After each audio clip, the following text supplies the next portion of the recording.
और खबर धर्मपुरी की, जहां नगर सरकार को लेकर अब तस्वीर साफ है। मतगणना संपन्न हो चुकी है और 15 वार्डों में कांग्रेस के 9 पार्षद जीत कर आए हैं। वहीं भाजपा ने 5 वार्डों में जीत दर्ज कराई है। वार्ड क्रमांक 1, जो हमेशा से भाजपा का रहा है, वहां इस बार निर्दलीय ने जीत हासिल की है। वहीं वार्ड क्रमांक 2, जो कांग्रेस के कब्जे में था, यहाँ कांग्रेस ने नगर परिषद उपाध्यक्ष त्रिलोक पिपले को रिपीट किया था, लेकिन एक निर्दलीय होने के कारण यहाँ भी कांग्रेस को हार का सामना करना पड़ा। यानी दोनों ही राजनीतिक दल जो लगातार दावा कर रहे थे कि परिषद उनकी होगी, अब जो तस्वीर सामने है, कांग्रेस के 9 पार्षद हैं, भारतीय जनता पार्टी के 5 पार्षद हैं। लेकिन हाँ, कांग्रेस ने भी उन स्थानों पर जहां उसे जीत का पूरा भरोसा था, हार का मुंह देखना पड़ा। और भारतीय जनता पार्टी की जो स्थिति है, वो तो साफ दिख ही रही है कि केवल 5 वार्ड ऐसे हैं जहां जीत दर्ज कराई है। 15 वार्ड और भाजपा 5, कांग्रेस 9। ये तस्वीर इस वक्त निकलकर धर्मपुरी की आ रही है। हमारे सहयोगी जफर अली जुड़े हुए हैं। जफर, अरमानों पर पानी फिर गया, ये कहा जा सकता है? जी क्या कहेंगे? जो तस्वीर सामने है, अब क्या दिख रहा है, क्या समझ आ रहा है, और दोनों राजनीतिक दल जो हैं उनके अपने दावों का क्या हुआ? जी बिल्कुल सर, अब बताना चाहूंगा दोनों ही प्रमुख दल जो कि नगर परिषद बनाने का दावा कर रहे हैं। भाजपा के पास 5 पार्षद है, भाजपा भी दावा कर रही है नगर परिषद बनाने का। बिल्कुल। अब ऐसे में सबसे अहम बात यह है कि भारतीय जनता पार्टी 5 वार्ड में जीत दर्ज कराने के बाद भी अगर दावा कर रही है, घोषित तौर पर कांग्रेस के 9 उम्मीदवार थे जिन्होंने जीत दर्ज कराई। अब जी ऐसे में कांग्रेस को भले ही उन वार्डों में हार का मुंह देखना पड़ा हो जहां पुराने दिग्गज नेता थे, परिषद उपाध्यक्ष त्रिलोक भी मौजूद थे, अगर उन्हें हार का मुंह देखना पड़ा तो कांग्रेस भले ही उन्हें ना जिताई पाई हो, लेकिन 15 वार्ड में 9 वार्ड में अगर 15 में से 9 वार्ड में अगर कांग्रेस ने जीत हासिल की है, तो भारतीय जनता पार्टी के इस अति विश्वास का क्या कारण है? जी बिल्कुल सर, बताना चाहूंगा कि आगामी पिछले दिनों में जो जनपद चुनाव हुए थे उसमें धर्मपुरी जनपद पंचायत के 19 में से 13 जनपद प्रतिनिधि जीत कर आए थे, हम्म। जिसमें कांग्रेस के साफ तौर पर बहुमत था कांग्रेस के पास। उसके बाद में भी कांग्रेस के जो अध्यक्ष के उम्मीदवार थे हम्म। उनको 5 ही प्रतिनिधि के वोट मिले थे। और हम्म। 13 मतलब बहुमत होने के बाद में भी हम्म। भाजपा के वहां पर अध्यक्ष और उपाध्यक्ष आज भी मतलब बने हैं। बिल्कुल, यानी भारतीय जनता पार्टी जो है वो पूरा गणित सेट करती है, और भले ही जी पार्षदों की संख्या महज 5 रह गई हो। अब जी यहाँ एक सवाल जफर पैदा होता है, वो तमाम लोग जिनका पार्टी ने टिकट काट दिया था, जो निर्दलीय के रूप में मौजूद थे, उनकी स्थितियां क्या रही? ये चुनाव जो परिणाम सामने हैं, उनमें बागी कितने प्रभावित करते नजर आए इस चुनाव को? ज्यादा कुछ असर नहीं रहा, जिसमें नगर कांग्रेस अध्यक्ष जो वार्ड क्रमांक 12 से जो चुनाव लड़े थे उन पे उन्होंने मात्र 69 मत उन्हें प्राप्त हुए, जिसके परिणाम आने के बाद उन्होंने कांग्रेस के सभी पद से इस्तीफा भी दे दिया है। बिल्कुल, यानी कांग्रेस पद से इस्तीफा, कांग्रेस की तमाम जो जिम्मेदारियां थी वो उन्होंने पहले ही त्याग दी थी। अब जी यहाँ अगर हम बात करें तमाम जो वादे किए गए नगर के विकास को लेकर, अब जब चुनाव परिणाम सामने हैं, ऐसे में तमाम नेता उन विकास के दावों को लेकर, उन बातों को लेकर क्या कुछ दोहराते नजर आ रहे हैं? क्योंकि अब नगर की सरकार जब बनेगी, तो जनता अब एक एक प्रतिनिधि से पूछेगी, क्या हुआ तेरा वादा?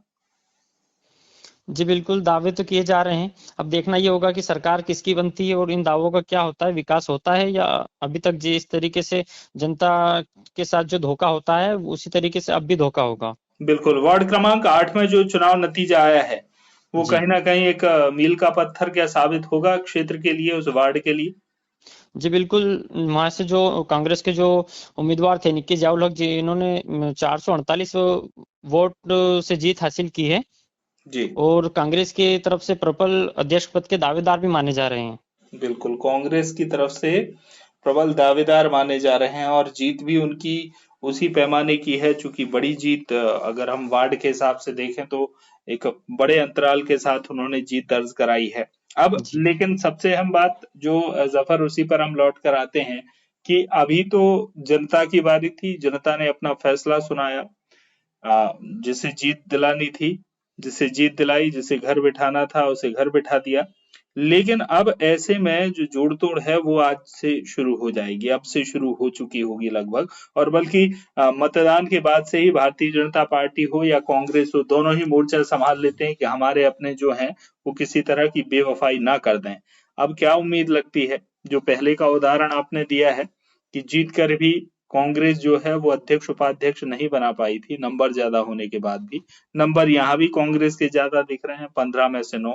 लेकिन अब भी दावा भारतीय जनता पार्टी का है कि परिषद तो हम ही बनाएंगे। जी बिल्कुल सर, बताना चाहूंगा कि वार्ड क्रमांक 9 जो कि भाजपा का वार्ड था, यहाँ पर कांग्रेस ने सोनू सुनील भाऊ को अपना अधिकृत उम्मीदवार बनाया था। वहां पर उन्होंने भी 47 वोट से जीत हासिल की है। कहीं ना कहीं भाजपा को ये लग रहा है कि सोनू सुनील भाऊ और इसके अलावा जो निर्दलीय उम्मीदवार है जो वार्ड क्रमांक 1 से जो जीत के आए हैं, हम्म ये भाजपा को सपोर्ट करेंगे और इसके अलावा वो तोड़ जोड़ जो भी होगा ये इसको जो लेकर 9 संख्या दिख रही है, ये घोषित कांग्रेस के उम्मीदवार हैं या फिर वो जो बागी थे और उनको भी कांग्रेस ही मान लिया गया है? इनको कांग्रेस से अधिकृत किया गया था, जिसमें एक वार्ड क्रमांक 1 से जो निर्दलीय भावना उपेंद्र थे, हम्म जिन्होंने 128 वोटों से जीत हासिल की। ये भी भाजपा से बागी थे, हम्म टिकट न मिलने के कारण निर्दलीय चुनाव लड़े थे। बिल्कुल। चलिए, बहुत बहुत धन्यवाद आपका जानकारी के लिए। तो देखना ये है कि किस तरह की गणित अब सेट किए जाते हैं और जो धर्मपुरी नगर सरकार है उसमें कब्जा कांग्रेस का होता है या भारतीय जनता पार्टी का, ये देखना बाकी है। लेकिन इससे ज्यादा दिलचस्प ये है कि इस चुनाव के दौरान तमाम जो वादे किए गए हैं, धर्मपुरी की अगर हम तस्वीर देखते हैं तो जिस तरह के विकास की बात की जाती है चुनाव के दौरान, उस तरह का विकास धर्मपुरी में दिखता नहीं है। कई जगह पर हालात कागजों पर केवल विकास के भी हैं, इस तरह के आरोप प्रत्यारोप खुद दोनों ही राजनीतिक दल के लोग लगाते हैं।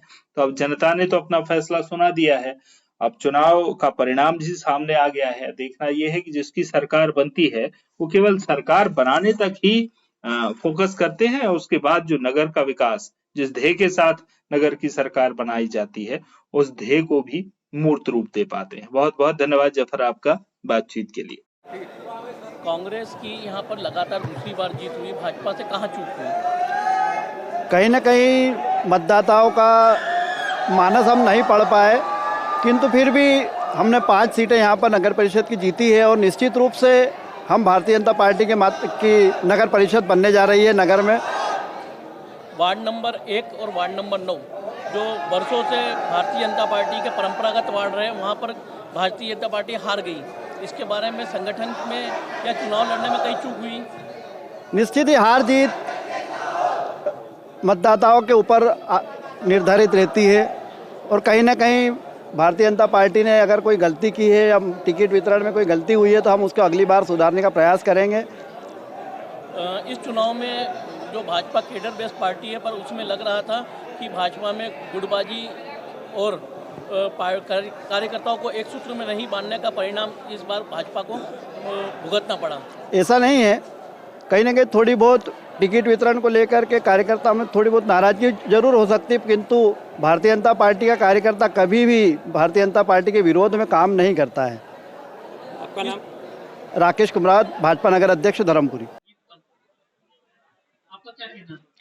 ये जीत कांग्रेस पार्टी के सभी जाबाज कार्यकर्ताओं की जीत है और धर्मपुरी के सभी जागरूक मतदाताओं की जीत है। आपको इस विजय का भरोसा था? जी बिल्कुल था।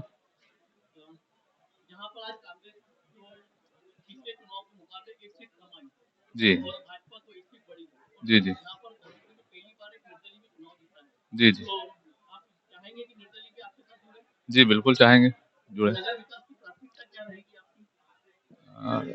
जो भी समस्या है नगर की, पहली प्राथमिकता सभी को हल करना है और जो भी काम सब प्राथमिकता के साथ करेंगे।